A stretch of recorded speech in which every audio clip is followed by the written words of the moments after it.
Bonjour à tous, merci de nous rejoindre. L'essentiel de l'actualité de ce matin. Le monde musulman célèbre le nouvel an Hijri. Nous sommes en 1440, une date historique et religieuse qui correspond à l'exil du prophète de la Mecque vers Médine. Une évocation dans notre journal.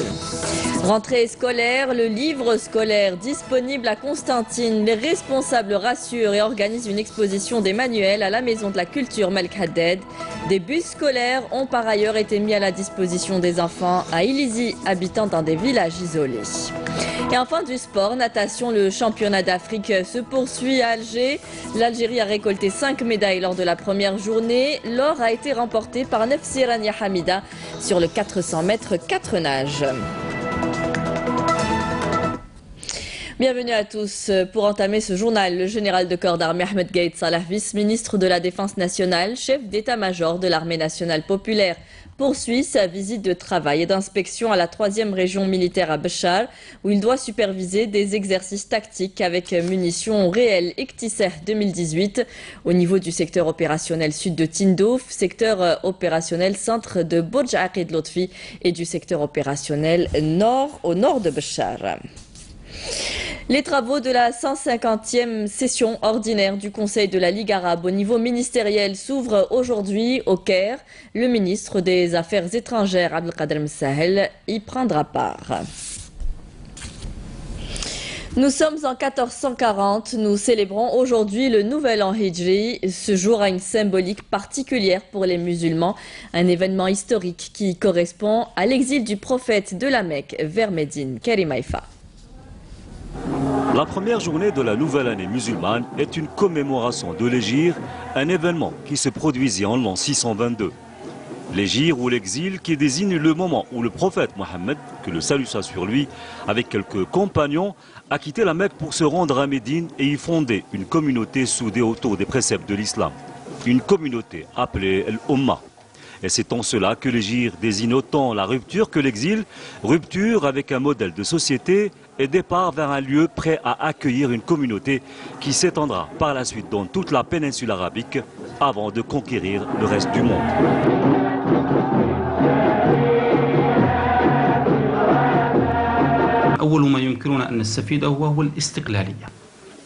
Ce que nous pouvons dire sur Awal Muharram, c'est une sorte d'autonomie pour un peuple, une société que le Tout-Puissant a créée et a choisie pour devenir un peuple conquérant.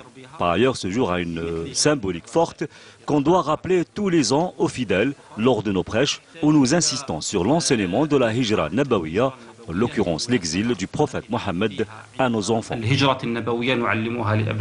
Cet événement historique et religieux doit nous rappeler le grand élan de solidarité et de générosité qui a permis aux migrants mécois de trouver auprès de leurs frères et sœurs de Médine refuge, réconfort et respect de leur dignité. La commémoration de cet événement doit nous rappeler également la charte de Médine rédigée par le prophète Mohammed, paix et salut sur lui, pour organiser la coexistence pacifique des différentes composantes de la société. Et nous vous souhaitons à tous une année prospère. Tissim Silt sera bientôt une des wilayas les mieux sécurisées en termes d'alimentation en eau potable. Un programme visant l'exploitation des eaux souterraines pour alimenter la région est lancé dans la région. L'objectif est de diversifier les sources d'eau, sachant que la wilaya s'appuie actuellement sur les eaux superficielles seulement. Nsline Ben Saidi. Ces dernières années, la wilaya de Tissim Silt a enregistré une grande amélioration en matière d'alimentation en eau potable. Plus de 84% des citoyens de la région sont alimentés en eau potable quotidiennement, alors que 16% un jour sur deux, et ce grâce à plusieurs projets de développement pour la modernisation des stations de pompage et la réhabilitation du réseau AEP. La wilaya de Tissim Silt a connu ces dernières années un saut qualitatif en matière de distribution d'eau. Plus de 84% des foyers sont alimentés de façon quotidienne, 50% 24 heures sur 24, alors que 16% un jour sur deux. Et ce, grâce à plusieurs projets en cours de réalisation. Et nous pouvons dire que d'ici une année, cette wilaya deviendra l'une des meilleures en matière de distribution en eau potable. Le ministre des Ressources en eau, Houssine Sib, lors de sa visite d'inspection et de travail dans la région, a annoncé que la régularisation des créances de l'Algérienne des eaux, estimée à 9 milliards de dinars, est à la charge des communes.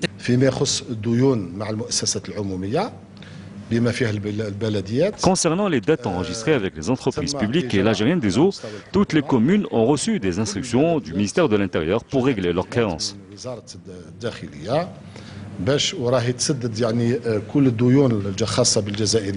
Houssine Sib a également inspecté le projet de la station d'épuration naturelle des eaux usées du village de Selmana qui enregistre un taux d'avancement favorable. Le ministre a aussi déclaré que l'irrigation des terres agricoles aux eaux usées est un crime, soulignant que son département œuvre à valoriser les eaux traitées au niveau des stations d'épuration des eaux usées et leur exploitation dans le domaine d'irrigation des terres agricoles. Les élèves de la wilaya d'Ilizi n'auront plus à compter les kilomètres qui les séparent de leurs écoles s'ils arrivaient toujours épuisés et en retard. Aujourd'hui, la situation a changé grâce aux bus scolaires qui ont été mis en place pour assurer leur transport, notamment dans les villages isolés de cette wilaya du sud. Bouchra Boali. Qu'il fasse beau, qu'il pleuve, qu'il vente ou qu'il neige, les élèves des villages isolés de la wilaya d'Ilizi parcouraient des dizaines de kilomètres à pied pour rejoindre leurs établissements scolaires, arrivant souvent en retard et épuisés. Mais depuis peu, la situation a bien changé, et ce, grâce aux nouveaux bus scolaires destinés au transport de plus de 1000 élèves des cycles moyens et secondaires. On marchait à pied, on avait beaucoup de difficultés pour arriver à l'école. On était en retard, on ratait des cours. Mais maintenant, avec le transport scolaire, on arrive à l'heure et on travaille bien. On avait beaucoup de mal à trouver du transport, mais avec ces bus scolaires, tout va bien. D'habitude, j'arrive très en retard à l'école. Dieu merci, grâce au transport scolaire, on arrive à temps. J'habite un village très éloigné et je suis ponctuel grâce au bus scolaire. Le transport scolaire dans ces zones est assuré par l'entreprise nationale de transport urbain et suburbain qui transporte les élèves de 5 communes en attendant l'acquisition de nouveaux bus au profit de la commune d'Ebdeb.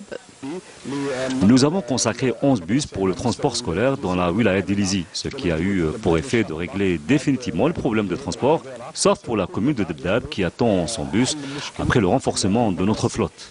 La wilaya d'Ilizi a en outre bénéficié de 6 bus scolaires destinés à améliorer les conditions de scolarisation des élèves de la région.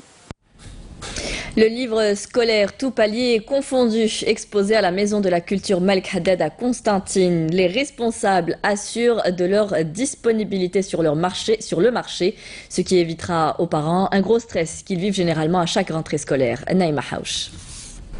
Un vrai casse-tête chinois à chaque rentrée scolaire. Les parents ne savent plus à quel saint se vouer quand le livre scolaire fait défaut. Mais cette année, et au grand bonheur des parents, le livre scolaire est disponible, tous cycles confondus. Le centre a aussi plus de 2 millions de livres scolaires pour cette rentrée. La couverture est à 100%, notamment en ce qui concerne le livre d'exercice. Nous disposons suffisamment de livres pour couvrir tous les besoins.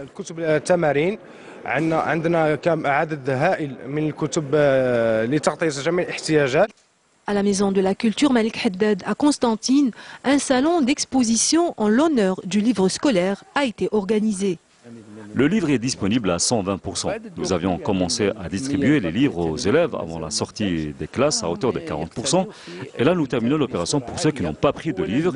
Ils peuvent se les procurer soit au niveau de leurs établissements, soit au niveau des centres de distribution du livre scolaire. Satisfaits et apaisés, les parents se concentrent pour cette rentrée sur d'autres problèmes concernant l'éducation de leurs enfants. Aujourd'hui, nous avons trouvé tous les livres et c'est bien organisé. Je suis venu acheter des livres pour mes enfants et en finir enfin avec la spéculation. Je suis content, il y a tout ici. C'est mieux que de partir chercher ailleurs.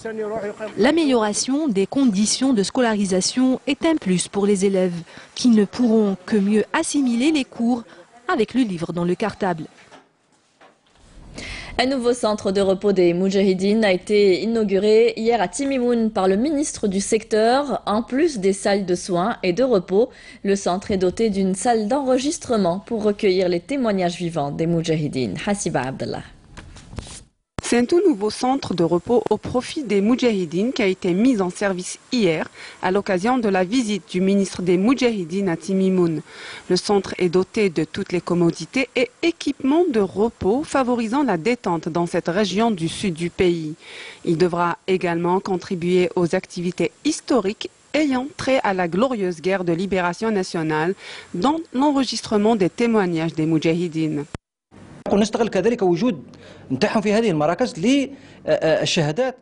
Nous allons profiter du séjour des Moudjahidines dans ce centre pour obtenir des témoignages. Nous sommes actuellement dans une course contre la montre pour enregistrer un maximum de témoignages des Moudjahidines et de tous les cadres de la révolution algérienne. Ce sera un centre de repos et de soins qui contribuera aussi à l'enregistrement de l'histoire du pays. D'autant plus que le centre accueillera des Moudjahidines venus de toutes les wilayas du pays. Nous pourrons alors obtenir des témoignages collectifs ainsi que des témoignages individuels. Avec une superficie de 30 000 m² et différents services et soins proposés, le centre de repos des Moudjahidines de Timimoun sera en mesure d'offrir toutes les conditions nécessaires pour satisfaire ses résidents. Nous sommes fiers de ce projet. Le centre est équipé de tout et il a toute une équipe pour le gérer.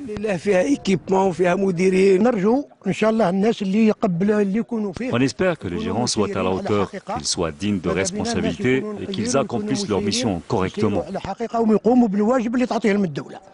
Cette structure de repos destinée aux Moudjahidines constitue un acquis pour le secteur et un soutien de plus pour les activités et manifestations historiques afférentes à la guerre de libération nationale. Une activité pluvio-orageuse accompagnée parfois de fortes averses de pluie affectera à partir d'aujourd'hui les wilayas de Tindouf et de Béchar, indique l'Office national de la météorologie dans un bulletin spécial. Les cumuls estimés atteindront ou dépasseront localement les 25 mm durant la validité du bulletin qui commence dès aujourd'hui 15 h jusqu'à demain mercredi 18 h, précise l'ONM, ajoutant que des rafales de vent sous orage sont également prévues. Une cache contenant une importante quantité de munitions s'élevant à près de 2600 balles de différents calibres a été découverte hier par un détachement de l'armée nationale populaire lors d'une patrouille menée près de la bande frontalière à Ingezem, indique le ministère de la Défense nationale dans un communiqué. Dans le cadre de la lutte contre la criminalité organisée, des gardes frontières ont arrêté à Béchar un narcotrafiquant en possession d'un peu plus de 9 kg de kif traité et d'autre part des détachements de l'ANP et des éléments de la gendarmerie nationale ont intercepté lors d'opérations distinctes 26 immigrants clandestins de différentes nationalités à Adrar, Naama et Gherdaya, relève toujours le ministère de la Défense nationale. À l'étranger, le Conseil de sécurité se réunit aujourd'hui pour discuter une nouvelle fois de la province syrienne d'Idleb, où l'ONU craint la pire catastrophe humanitaire du siècle si le régime de Damas attaque l'ultime grand bastion insurgé. La réunion a été réclamée cette fois-ci par la Russie afin de rendre compte du sommet tripartite tenu vendredi dernier à Téhéran et qui a échoué. En Afghanistan, au moins 5 personnes ont été tuées et 30 blessées dans une attaque suicide aujourd'hui, ce mardi donc, contre des manifestants dans l'est du pays. Un kamikaze s'est fait exploser au milieu de manifestants. Ces derniers protestaient contre la nomination d'un nouveau chef de la police et bloquaient la frontière avec le Pakistan. L'ouragan Florence, qui doit atteindre cette semaine la côte est des États-Unis, a été élevé hier à la catégorie 4 avec des vents atteignant les 195 km/h. 3 États américains, la Caroline du Sud, la Caroline du Nord et la Virginie, ont déclaré l'état d'urgence. Plus d'1 million d'Américains devraient être évacués sur la côte est des États-Unis. Championnat d'Afrique de natation, la sélection algérienne messieurs et dames a récolté 5 médailles, une en or, une en argent et 3 en bronze hier soir. Lors de la première journée de la compétition, l'or a été l'œuvre de Nefzirania Hamida sur les 400 mètres 4 nages. Je vous rappelle que vous pouvez suivre les finales en direct tous les jours à 17 h sur Canal Algérie et la chaîne terrestre jusqu'au 15 de ce mois. Du football, le Ned du CND a battu la JS Saoura 1-0 en match disputé hier après-midi au stade du 20 août 55 pour le compte de la 5e journée du championnat de Ligue 1 Mobilis. Grâce à cette victoire, le Nasriya rejoint provisoirement l'AS Ain Mlila et le Mob Béjaïa à la 2e place du classement général avec 8 points pour chaque club. Et la journée se poursuivra aujourd'hui avec le déroulement des matchs olympiques Médéa, MC Alger, DRB Tajnent, Cap Borj Bouarerij. Ce match sera retransmis en direct sur la chaîne 4 à 17h. La rencontre JS Kabylie Parado AC sera, elle, retransmise en direct sur la chaîne A3 à 17h45. Le match USMA Alger a vu contre le Mobéjaïa a été reporté au 7 octobre prochain. La 8e édition de Affaire Film Week 2018 se poursuit ou s'est terminée. La clôture a eu lieu hier. Cet événement est une rencontre cinématographique annuelle et itinérante qui se tient chaque année dans une ville des pays arabes afin de promouvoir les dernières productions de la région. Yasmine Chouir. Affaire Film Week ou la semaine du cinéma Affaire. Cet événement visant la promotion du 7e art arabe s'est déroulé du 8 au 10 septembre à la salle Atlas à Alger. Si Affaire Film Week est à sa 6e édition, c'est la première fois qu'il se pose en Algérie grâce à une collaboration plurisectorielle. Le but de l'initiative, c'est de démontrer, de faire découvrir la diversité et la richesse du cinéma arabe au public algérien. On a eu le plaisir de découvrir certains films en avant-première ici en Algérie. Les cinéphiles ont pu ainsi découvrir des films issus du catalogue des cinématographies soutenus par le Fonds arabe pour la culture et le cinéma. La collaboration ne vient pas juste entre Cinuvert et Affaire. Il y a aussi l'ONCI, il y a aussi l'association Projecteurs qui nous ont beaucoup aidés. L'ONCI par l'octroi de la salle Atlas, nous avoir ouvert les portes de cette magnifique salle, avoir mis à disposition le système de projection DCP. Affaire nous a fourni les moyens de mettre en place l'événement. Ils ont mis en place tout un catalogue qu'ils nous ont délivré pour faire le choix des films. Et pour certains, l'expérience a été bouleversante. Pour moi, AFAC Film Week m'a permis de découvrir les cinématographies du monde arabe, des 4 coins du monde arabe, que ce soit irakien, égyptien, algérien, marocain ou tunisien. Ça m'a appris de connaître les cultures différentes et j'ai beaucoup apprécié notamment les documentaires algériens Atlal et L'échappée. Le film qui m'a le plus marqué cette semaine, ça a été le film de May Mossari, sorti en 2015. C'est une réalisatrice palestinienne. Et qui raconte l'histoire d'une femme qui a été emprisonnée à tort par l'État israélien et tout. Ensuite, ça raconte la vie qu'elle a dû mener à l'intérieur de la prison. Elle a dû accoucher à l'intérieur, faire face à d'autres prisonniers israéliens. Affaire Film Week a été une autre occasion de voir un écran de cinéma s'allumer et illuminer les regards des spectateurs algériens. C'est la fin de ce journal. Merci à vous tous de nous avoir prêté attention. Tout de suite, vous retrouverez Amel Aribi pour les prévisions météo. Vous savez que vous pouvez revoir nos programmes sur Facebook et YouTube. Les adresses s'affichent en bas de votre écran. Ce soir, rendez-vous avec Fela Abras pour le journal à 19h. Très bonne journée à tous. Au revoir.